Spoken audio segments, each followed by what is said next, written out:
Hage. I'm a Lebanese artist and art curator. I work in the educational field and the art fields.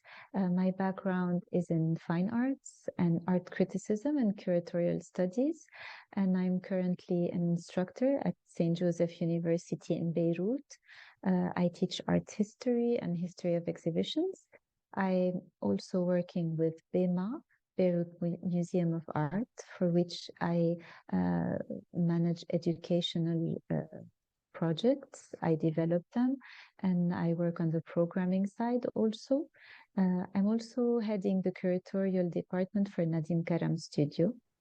Today, I will talk to you about my experience within BEMA, so within the development of the educational department and the informal education that we're trying to put in place. So first, maybe a few words about BEMA, which is a museum in the making.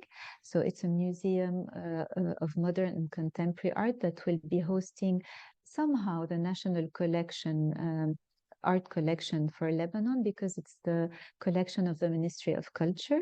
So it's currently restoring it and will be displaying it.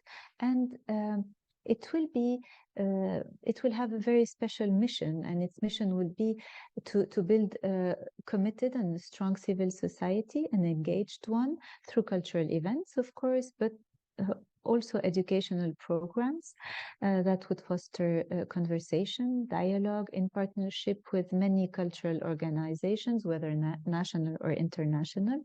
And within that scope, BEMA Education, which is the department I more or less take care of, its mission is totally aligned with the museum's mission and its vision, which is to develop as an efficient actor in the civil sphere. Because BEMA has this conviction that to be efficient today as an institution, you cannot only preserve and work on collections, but you must be on the field. And art, it does not, for us, echo the concern of its context. It is also an active player within this context, specifically through art education and education through art. So those two aspects.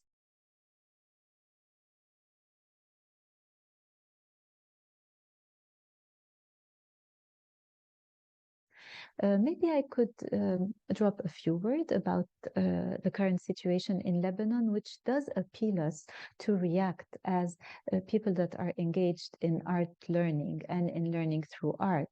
You know that we are living now kind of an unprecedented context or situation.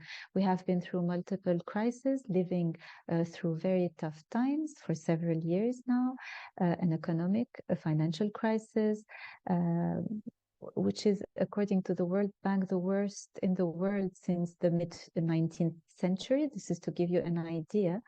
And added to that, to the liquidity crisis, which is still ongoing, was further intensified, just like anywhere else in the world, by the COVID crisis, and then by the Beirut port blast in 2020. And you maybe know that it was among the largest non-nuclear explosions in history. So it killed more than 2,200 people, wounded 7,000, something like 300,000 families were displaced, and which makes the Lebanese situation even more special, because all of the areas of activity, especially of the educational sector, was totally run down, because we have something like 150 schools that were partly or totally damaged.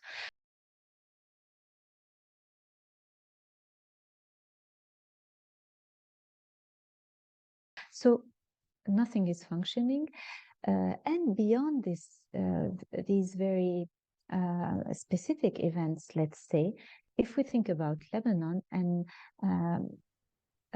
its configuration, the social configuration of Lebanon, we are here with a very diverse society. Let's say it's the most religious, diverse society within the Middle East. So it's comprising 18 different sects sharing the same very rich history, of course, and very vibrant culture, which means that identity is always in the making. It's in its permanent state of configuration, so constantly reshaped. It is reshaped by political, by historical, social, economic challenges and events. And it's a special configuration that makes them always rethink their contours with regular shockwaves, always making us question who we are, what's our relation to the others. And so in this context, artists and institutional structures that deal with art have reacted very strongly, especially after the war of 1975 and till 1990. And they believe that our history could be actually written in a different way through micro-history or through micro-historical angle at least. And that is the one of art, actually. All of these, let's say, parameters really reminds us that there is always an urge to keep an open dialogue within our society and around the challenges that we are living as Lebanese. But this has to be done in a non-conflictual way, which involves creativity, of course, but which involves also a continuous interaction and a proximity of the exchanges. So obviously, today, there is an emergency in Lebanon to interact, to connect, to communicate, and to construct somehow positive patterns.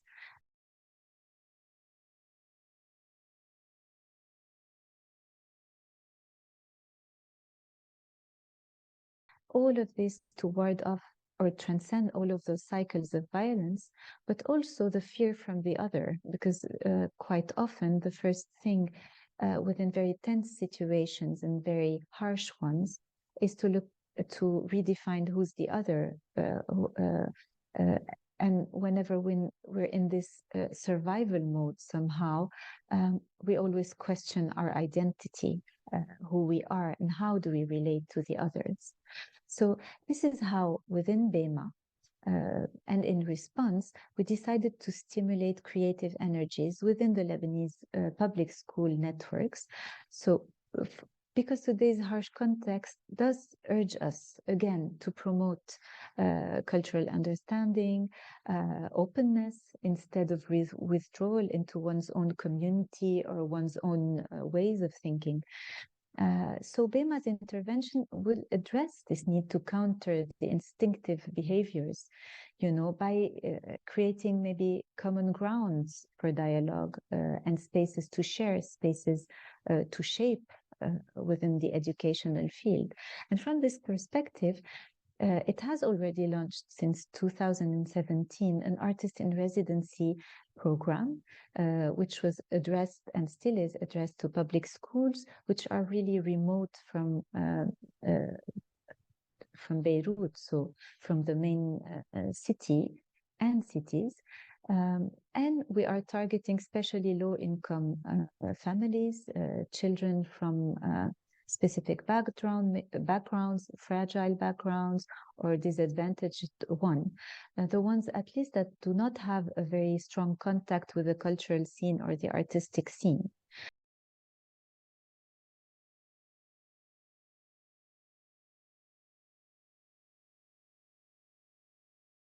And so this program focuses primarily on young children, 4th, 5th, and 6th grade.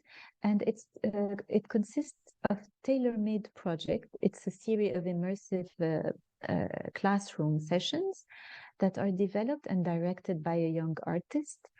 Usually the artist is chosen for his ability to work in the social field, because this is his engagement anyway. And the selected artist actually works with one specific classroom through the duration of 6 to 8 weeks, and develops a specific program under a unified theme that is decided upon every year with BEMA's team.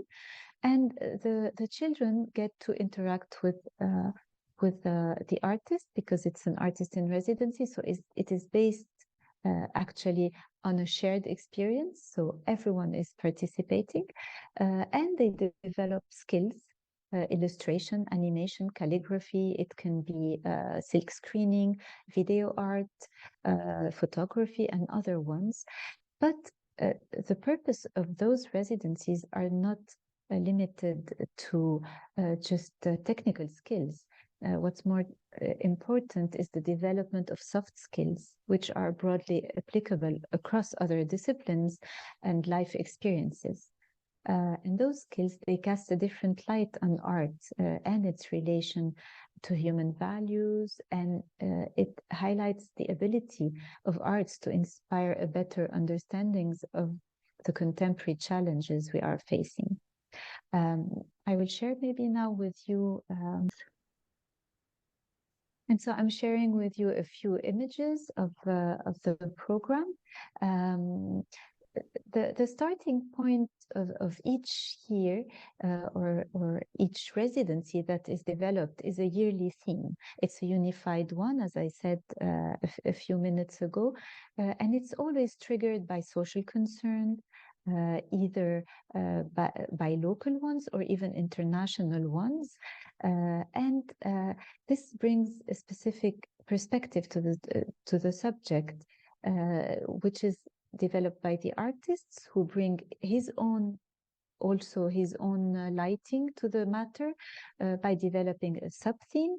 And the topics usually are relevant to the art world, but also to the contemporary realities and contemporary challenges that we are facing usually.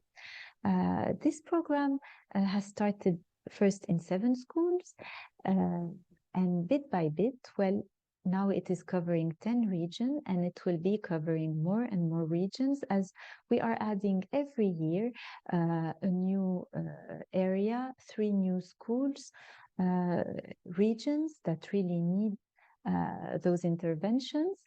And we have with us collectives of artists, and also artists that are independent artists that would work with a school session, with a school teacher, teach the teacher, and develop the skills. After that, we keep materials and we keep the techniques within the school. What you're looking at, for instance, now is the work with a photographer. For the first year of the interventions, it was under the theme of shared imaginaries, and the idea was to bring shared affinities, shared hopes, shared hope value and values to all of those schools that are across the country, and to make the children realize that even our imaginary is somehow connected to one another. This is a snapshot from the second year, which was based on the idea of shaping common spaces. So we were raising socially, but also nationally relevant challenges and concerns by looking at otherness, by building together an idea of how we could have common spaces to share, but also common spaces to shape together through art, always done through art. So now you're looking at the production of the children. All of these works were done by the children together with the artists. So this is a fragment of one of the works, which is a very large-scale silk screen participative work. Puppetry, animation, and calligraphy, photography, but also photomontage and other techniques related to photography. And maybe as a conclusion, I would say that the project opens a breach maybe to allow even more dialogue, more self-expression, and thus more understanding of the other. because it fosters intercultural understanding, cross-cultural investigation around very common and recognizable markers of culture, of identity, and this is quite important. So hopefully, the process will expose public school students to experience the transformative power of the arts and allow for alternative, maybe perspective to arise, more understanding to rise. So what I think it would be very important is that with the length of this program and the several editions and schools we will be adding, maybe all of those behaviors, the way we look at each other and the way we collaborate with each other would maybe find a broader maybe field of implementation. Maybe these are habits that we will use in a broader context, which is the whole society. First the family, then the collectivity, and the whole society. So these are maybe common gestures we would do ones towards the others. And so would be creating synergies.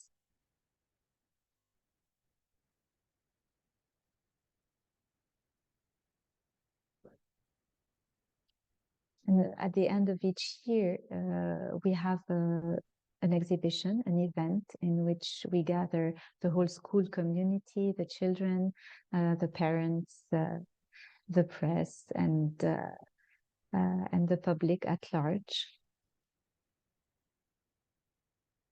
So these are the two end-of-year exhibitions. Maybe a few suggestions, maybe to finish up. I think that really we should be looking at art from a very fresh perspective, maybe, and really use it as an efficient tool to engage with the future, to engage on a healing process and on processes that would lead us to the others, and not only to discovering ourselves. So maybe it would be a tool that would help us by understanding ourselves and understanding the tool that is given to us. Make it an efficient and non-conflictual way of looking at our realities and for transcending those realities in a healthy manner. And in an open manner to the others and to the sensitivity of the others. So maybe this is my recommendation. Maybe forget a bit about the technical skill, let them only support the process, but really think of it as a more spiritual, if I may say, and another type of tools that would be really restoring things that would be either dead or very badly shaped by the circumstances we are going through. So maybe restore us, restore what we are.